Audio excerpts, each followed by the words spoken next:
dengan NIM 22882300002 akan memaparkan hasil review saya mengenai buku sejarah Prancis dari zaman sejarah hingga akhir abad ke-20 karya Jean Carpentier dan Francois Rebond.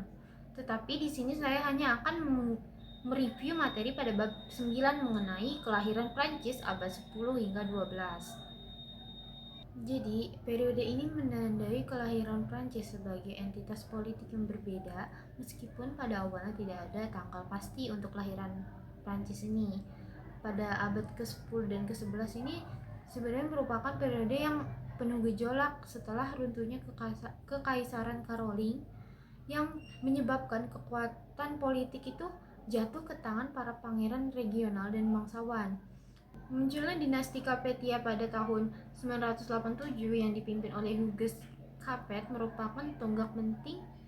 Meskipun pada awalnya kekuasaan raja sangat terbatas, dinasti ini meletakkan fondasi bagi masa depan monarki Prancis. Kemudian pada abad ke-10 yang dikenal sebagai masa anarki, periode ini ditandai dengan gelombang invasi besar terutama oleh bangsa Viking yang disebut dengan Normans, Saracen, dan Magyar. Invasi ini menyebabkan ketidakstabilan dan kelemahan kekuasaan pusat. Akibatnya, kekuasaan politik ini bergeser ke para bangsawan lokal seperti Comte dan Duke yang membangun benteng dan memiliki pasukan sendiri untuk melindungi wilayah mereka. Ini merupakan masa di mana sistem feodal menjadi sangat dominan. Di bab ini juga menjelaskan mengenai bangkitnya kekuasaan raja pada abad ke-12 yang sebelumnya melemah dan kemudian mulai bangkit kembali.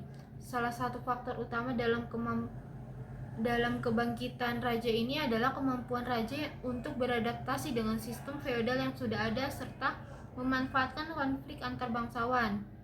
Dinasti Capetia terutama di bawah Louis VI dan Louis VII mulai memperkuat otoritas mereka. Mereka tidak lagi hanya mengandalkan vassal mereka, tetapi mulai membentuk administrasi kerajaan yang berpusat dan memiliki pendukung setia dari kalangan orang-orang terdekatnya.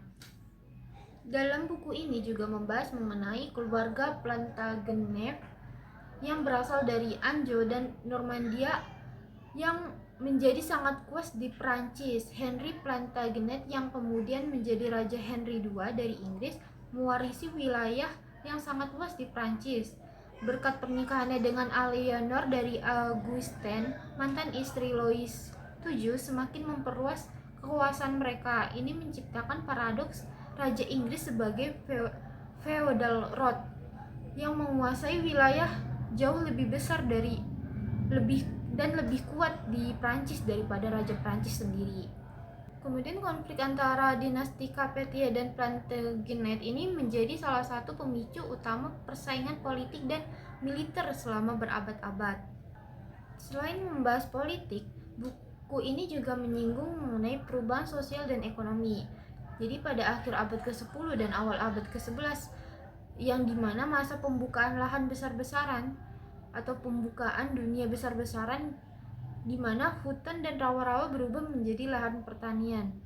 Hal ini tuh didorong oleh peningkatan populasi dan kemajuan teknologi pertanian, seperti penggunaan bajak yang lebih baik. Peningkatan hasil panen juga tidak hanya mendukung pertumbuhan penduduk, tetapi juga memunculkan kota-kota baru dan besar yang menjadi pusat kehidupan sosial dan ekonomi.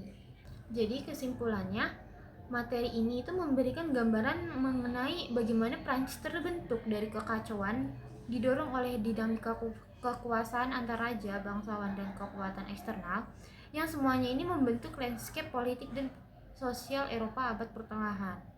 Sekian pemaparan materi dari saya, kurang lebihnya mohon maaf. Wassalamualaikum warahmatullahi wabarakatuh.